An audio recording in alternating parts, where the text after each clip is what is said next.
사랑을 회복하자 이 주장한 프랑스의 계몽주의 사상가이며 철학자인 장자크 루소가 이런 글을 썼습니다.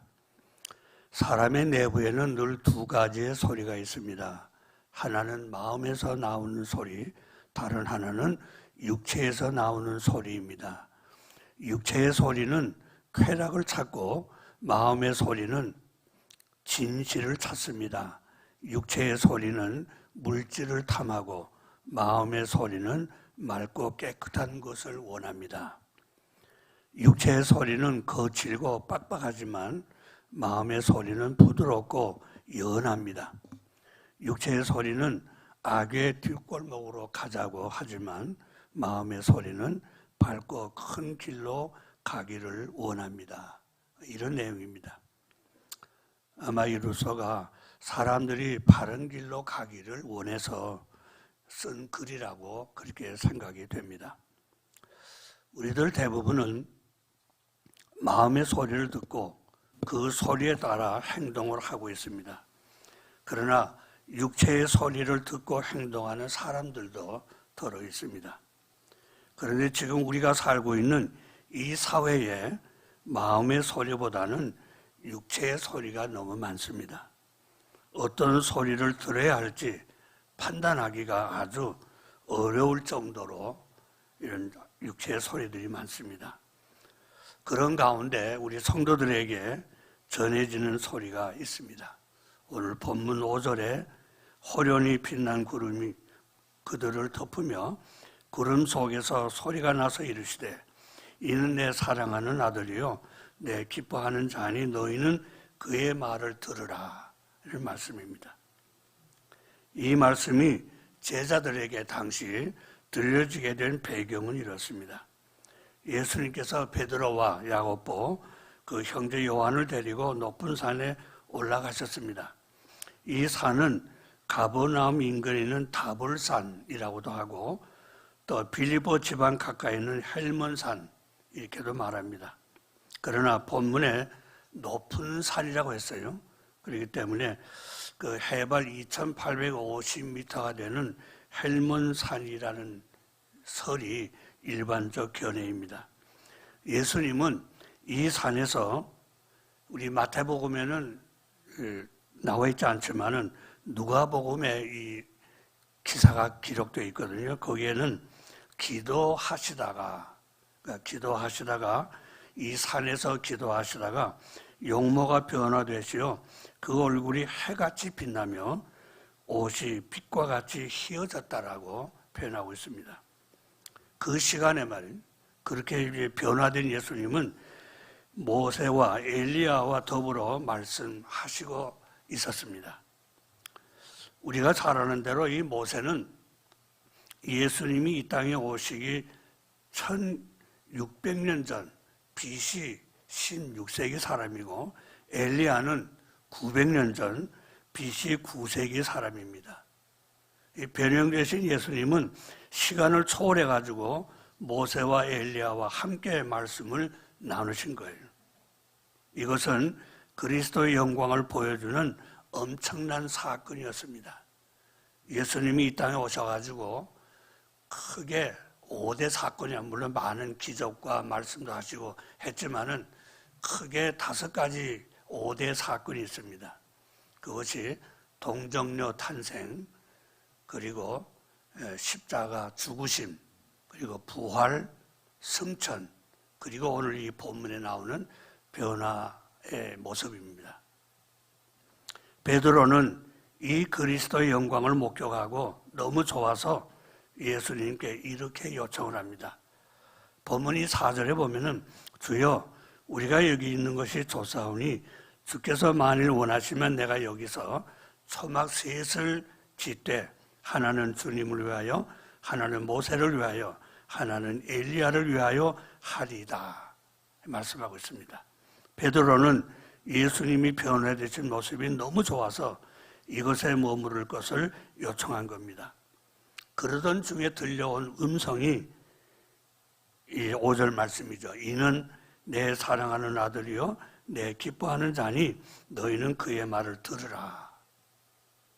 여기 빛난 구름은 하나님이 임재하심을 나타내는 겁니다.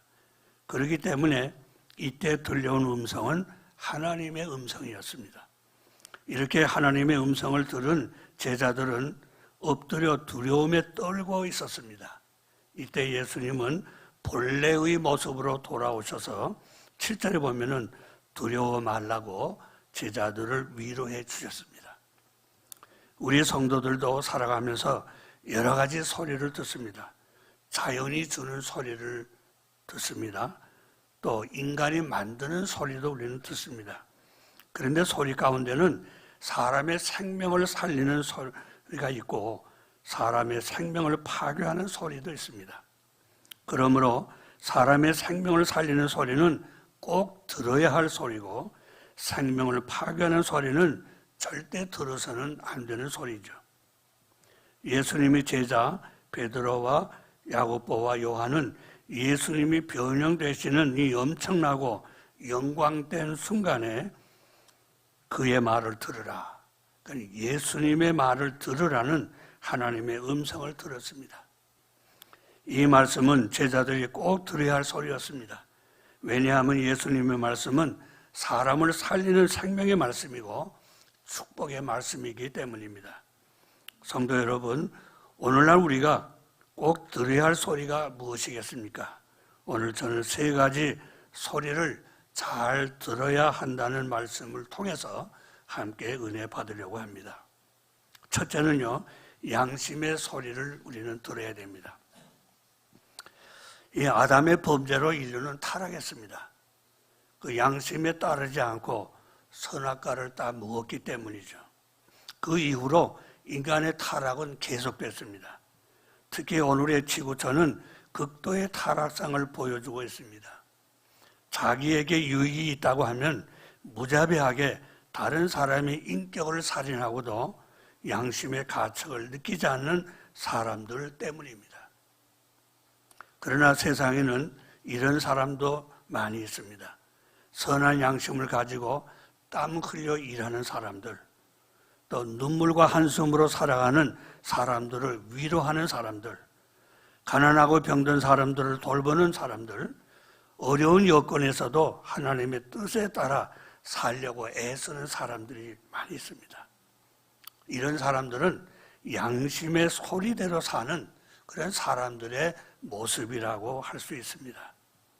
사랑하는 성도 여러분, 모든 사람에게는 남녀노소를 막론하고 하나님이 주신 양심이 있습니다. 이런 이야기가 있어요. 유치원에서 장난하다가 한 아이가 유리창을 깨뜨렸습니다. 선생님이 와가지고 누가 깨뜨렸어? 하고 묻습니다. 그런데 아무도 저예요 또는 저 아이예요 이렇게 말하는 아이가 없습니다. 왜 이런 상황이 벌어졌을까요? 6살, 7살 된 아이들도 자기는 누가 깨뜨리는지 알고 있지만은 고자질하면 그 아이가 자기를 어떻게 생각할까를 고민하기 때문에 그렇다는 거예요. 양심은 말해야 하지만 우정은 말을 못하게 하는 경우가 된 겁니다. 바로 양심 때문이죠. 양심이야말로 하나님이 우리 인간에게 주신 가장 순수하고 아름다운 것이라고 할 수 있습니다. 하나님은 인간에게 양심이란 척도를 주시고 이 양심을 통하여 선과 악, 그리고 참과 거짓, 의와 불의, 사랑과 미움을 분별하도록 하셨습니다. 양심이란 하나님이 인간에게 달아놓으신 도덕적 분별력입니다. 그러므로 사람은 양심의 소리에 귀를 기울일 때 바라는 생각을 하고 바르게 살아갈 수가 있습니다. 이 성경에는 양심에는 선한 양심도 있고 악한 양심도 있다고 말합니다. 우리 그리스도인들은 선하고 깨끗한 양심을 소유해야 하는데 그 이유는 우리 성도들의 삶이 하나님의 영광을 위한 삶이고 그리스도의 교훈의 빛 아래에 있는 삶이기 때문입니다. 히브리서 10장 22절 좀 띄워주시죠. 말씀을 같이 읽겠습니다. 시작.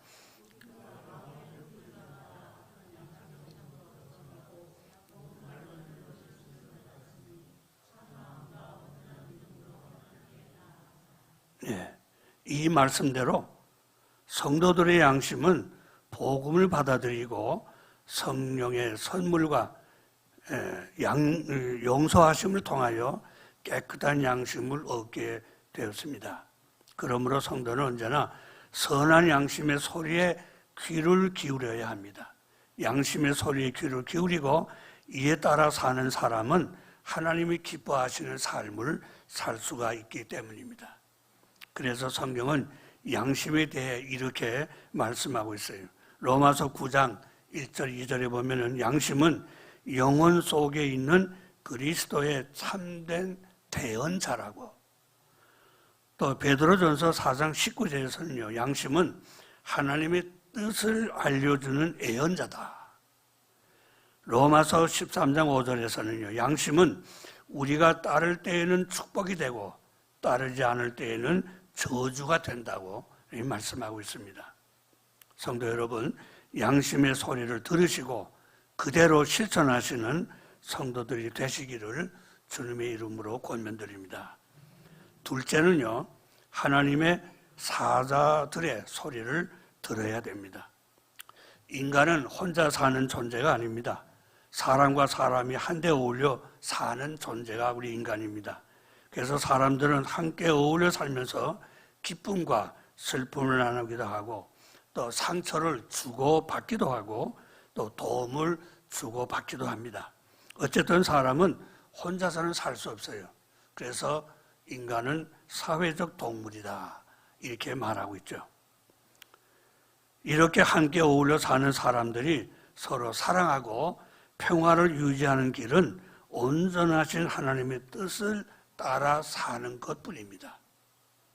성경에 보면 하나님께서는 자신의 선지자들을 통하여 하나님 자신의 뜻을 계시하셨습니다. 또 한 절 우리가 같이 읽겠습니다. 히브리서 1장 1절과 2절 시작.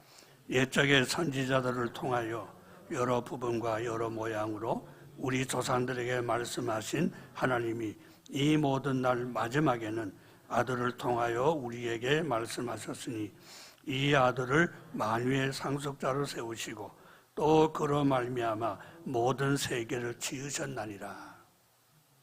이 말씀에서 우리가 알아야 할 것은 하나님은 자신의 뜻을 계시하실 때 언제나 사람을 쓰신다는 거예요. 하나님께서는요, 모세를 통해서 율법을 주셨죠. 또 이사야 선지자를 통해서는 오실 메시아는 고난의 종이라고 말씀하셨어요. 또 예수 그리스도를 통해서 하나님 자신을 계시하셨습니다. 하나님께서는 지금도 자기의 종들을 세우시고 이 종들을 통하여 말씀하십니다. 바로 이 종들이 교회의 목사님들이 되겠습니다. 우리 성도들은 하나님의 자녀이기 때문에 목사님들이 전하는 하나님의 말씀을 들어야 합니다. 뿐만 아니라 성도들은 목회자들의 가르침을 믿고 따라야 됩니다. 다윗이 훌륭한 점은요, 자신이 천하를 호령할 수 있는 권세를 가진 왕이면서도 자신의 죄를 책망하는 이 나단 선지자의 말을 듣고 즉시 회개한 겁니다. 그렇게 함으로 하나님으로부터 죄를 용서받을 수 있었습니다. 성도 여러분, 성경은 하나님이 구별하여 세우신 하나님의 종들 앞에 겸손하고 그들이 전하는 말씀에 순종한 사람들은 은혜를 받았지만 반대로 교만하고 말씀에 순종하지 않는 사람은 하나님으로부터 버림받게 되었음을 보여주고 있습니다. 수리아의 그 나아만 장군은 이스라엘에서 잡혀온 하나님을 아는 한 계집종의 말을 듣고 그대로 실천했기 때문에 문둥병이 깨끗하게 되는 축복을 받았습니다. 이처럼 하나님의 자녀들은 겸손하게 목회자들이 전하는 말씀에 순종해야 됩니다. 그렇게 할 때 하나님의 축복을 받을 수가 있습니다. 한 가지 우리가 주의할 것은요, 우리 성도들은 거짓 예언자들, 거짓 선지자들의 말을 들으면 안 됩니다. 성경 역대하 18장에 보면요, 거짓 예언자들의 말을 들은 아합 왕이 몰락하게 되는 교훈을 우리에게 보여주고 있습니다. 좀 내용을 보면 이런 거예요. 북이스라엘 7대 왕 아합은 전쟁을 하고 싶어하는 왕이었어요. 이거를 아는 이 거짓 예언자들이 400명이 정치에 관여해가지고 왕을 부추깁니다. 하나님께서 길르앗 라모 성을 왕에게 넘기실 거예요. 그러니까 전쟁에서 이기라는 거죠. 그렇게 아합을 했습니다. 400명의 예언자가 그런 거예요. 그러나 단 한 명의 참 예언자 미가야는 왕 앞에 끌려나와 이렇게 예언을 합니다. 온 이스라엘 백성들이 이 산 저 산에 흩어져 있습니다. 하나님께서 왕께 재앙을 선언하셨습니다. 이렇게 예언을 합니다. 이 예언 때문에 미가야 선지자는 거짓 예언자들에게 뺨을 맞습니다. 그리고 아합 왕은 어떻게 보면 자기가 전쟁에서 돌아올 때까지 감옥에 가두라고 그래서 감옥에 갇히기로 합니다. 그런 가운데서도 이 미가야 선지자는 또 이렇게 계속해서 예언을 합니다. 왕께서 전쟁에서 평안히 돌아오지 못할 겁니다. 이렇게 또 예언을 합니다. 실제로 왕은 전쟁터에서 화살에 맞아 죽게 됩니다. 그래서 아합 정권은 무너지고 400명의 거짓 예언자들은 세상의 조롱거리가 된 겁니다. 제가 드리고 싶은 말은 우리 목회자와 성도들은 미가야 선지자와 같이 하나님 편에서 기도하고 하나님 편에서 하나님의 공의를 외쳐야 하고 이런 목회자의 말을 성도들은 듣고 따라야 한다는 겁니다. 성도 여러분, 중요한 것은 사람들이 교회를 찾아올 때 세상 사람들의 말을 듣기 위해 오는 것이 아닙니다. 그렇기 때문에 교회의 소리는 공포와 편견과 또 이기심과 돈과 지위와 권력을 위한 그런 경쟁적인 투쟁의 세계가 아닌 하나님의 세계, 이 하나님의 소리를 전하는, 그런 선포하는 그것이 되어야 됩니다. 따라서 우리 성도들은 참 선지자 목사님들이 전하는 말씀을 듣고 실천하여 은혜의 삶을 사시기를 주님의 이름으로 축복드립니다. 세 번째는요, 하나님의 소리를 들어야 됩니다. 양심의 소리, 목회자의 소리, 이제 하나님의 소리. 우리가 귀를 기울여 듣고 순종해야 하는 소리는 하나님의 소리입니다. 이 소리들 가운데는 아름다움을 느끼게 하는 소리가 있는 반면에 참 듣기 싫은 소리도 있습니다. 기쁨을 느끼게 하는 소리도 있는 반면 공포를 느끼게 하는 소리도 있습니다. 성경에서도요, 기쁨의 소리가 있고 두려움의 소리, 둘 다가 있습니다.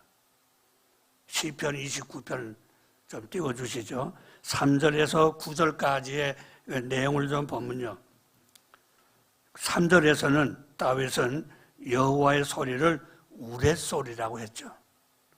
5절에 보면요, 여호와의 소리가 백향목을 꺾어 부수신다고 했습니다.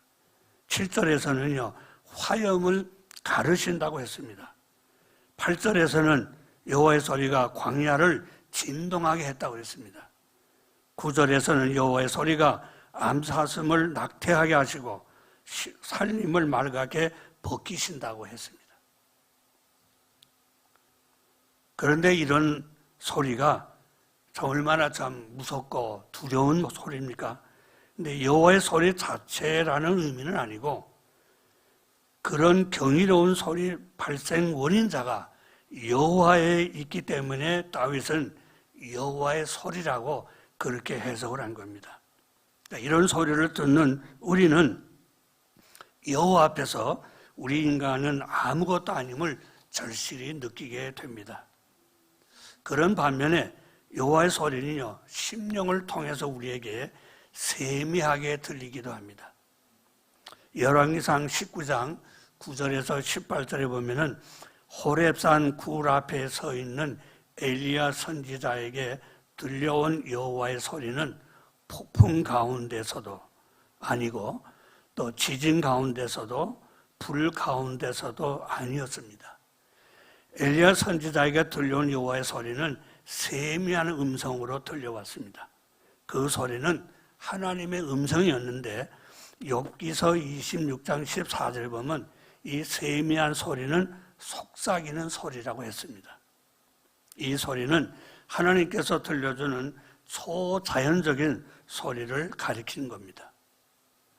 하나님의 소리가 세미한 음성으로 들려진 성경의 예를 몇 권도 찾아보면요, 창세기 2장 8절 9절에서 내가 어디에 있느냐라고 아담을 부르신 소리, 또 창세기 4장 9절에 내 아우 아벨이 어디에 있느냐고 가인에게 물으신 소리, 출애굽기 3장 5절에서 너의 선 것은 거룩한 땅이니 네 발에서 신을 벗으라고 모세를 부르신 소리,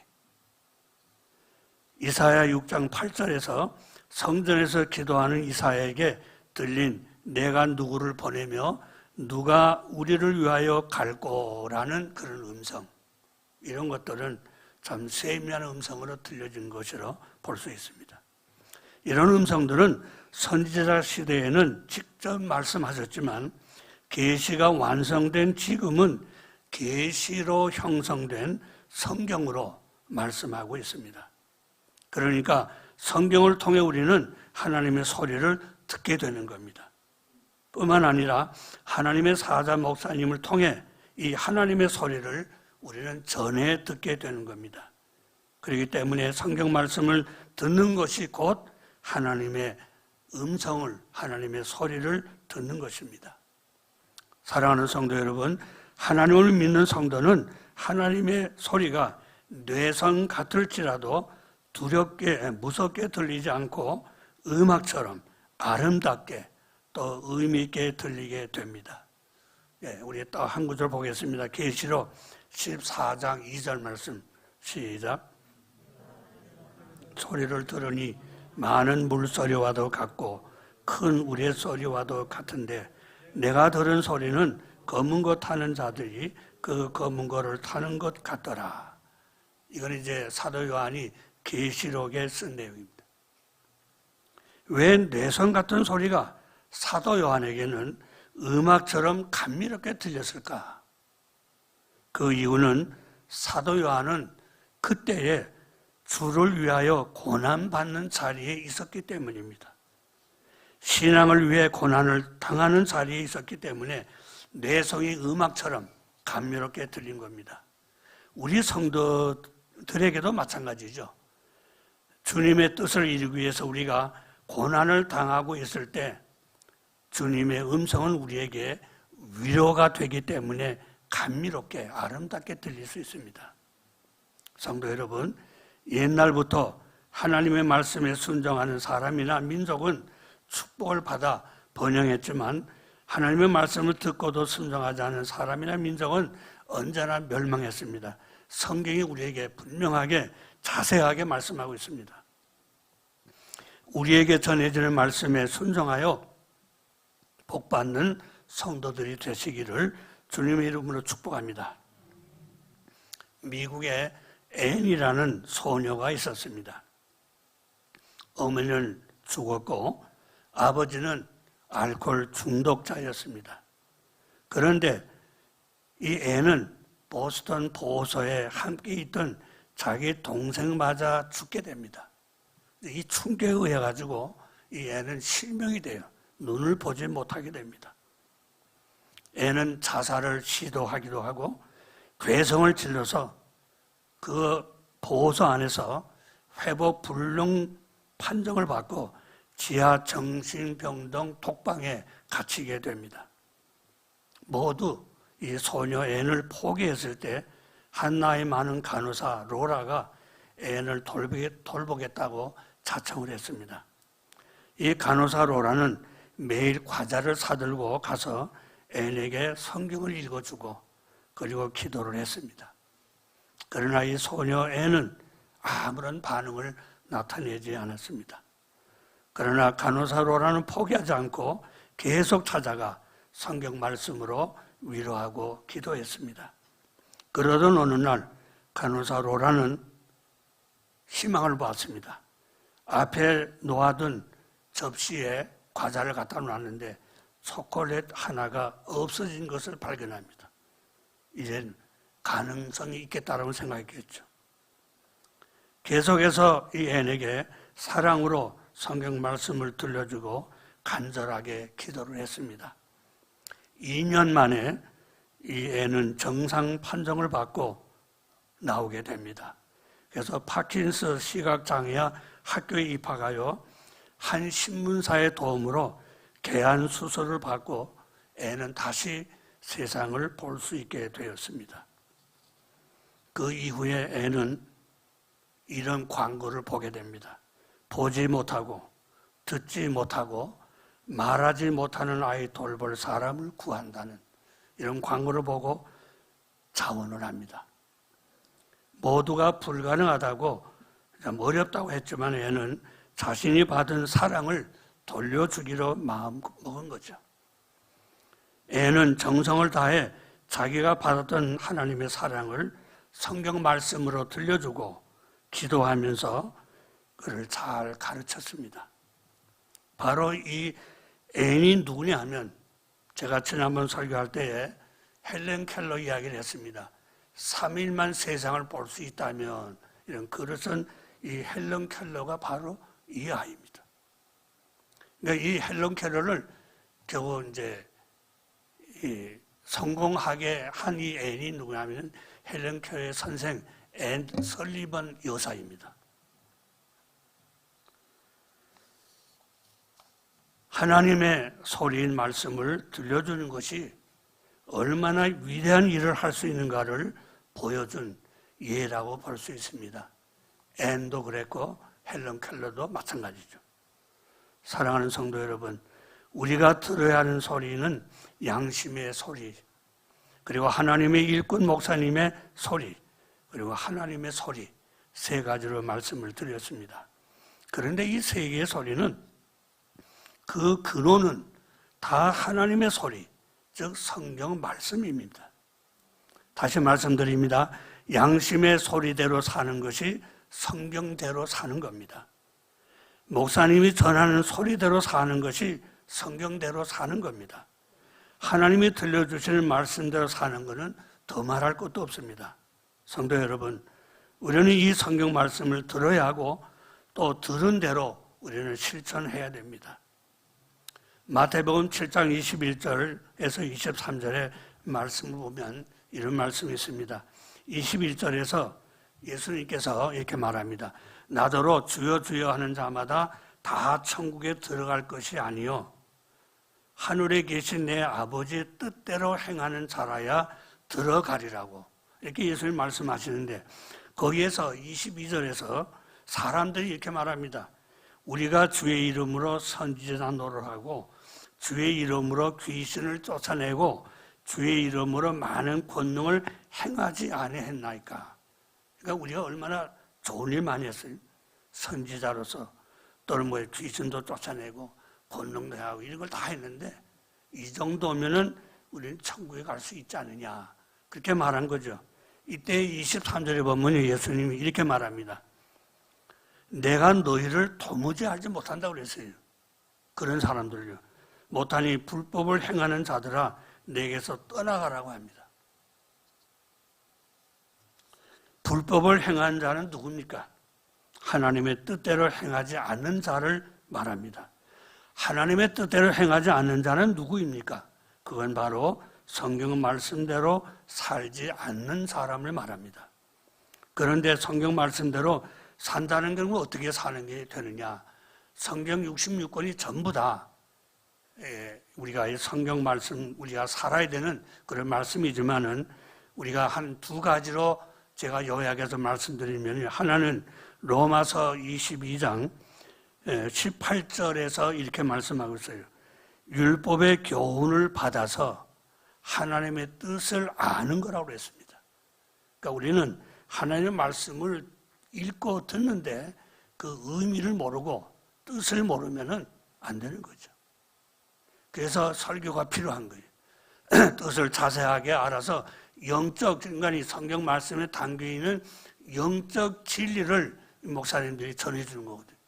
여러분들이 뭐 성경을 보다가 이 의미를 잘 모를 때는 목사님에게 물어보고 우리 장로님들에게 말이에요. 다 물어봐서 우리가 그 뜻을 아는 거, 이것이 하나라고 했습니다. 그 다음에 또 하나는 베드로전서 3장 17절에 말이에요. 선을 행함으로, 이 선을 행함으로 고난 받는 것. 우리가 선을 행해서, 하나님의 선을 행해서 고난을 받는 것이 하나님의 뜻이라고 했습니다. 성경을 믿는 우리들은, 우리 성도들은 하나님의 뜻을 알고 그 뜻대로 우리가 살아야 한다는 것을 말씀해 주는 겁니다. 사랑하는 성도 여러분, 선한 양심의 소리, 하나님의 종들이 전하는 소리, 그리고 하나님의 소리를 귀를 기울여 들으시고 하나님의 뜻대로 살아 하나님께서 주시는 복을 받는 성도님들이 되시기를 주님의 이름으로 축복합니다.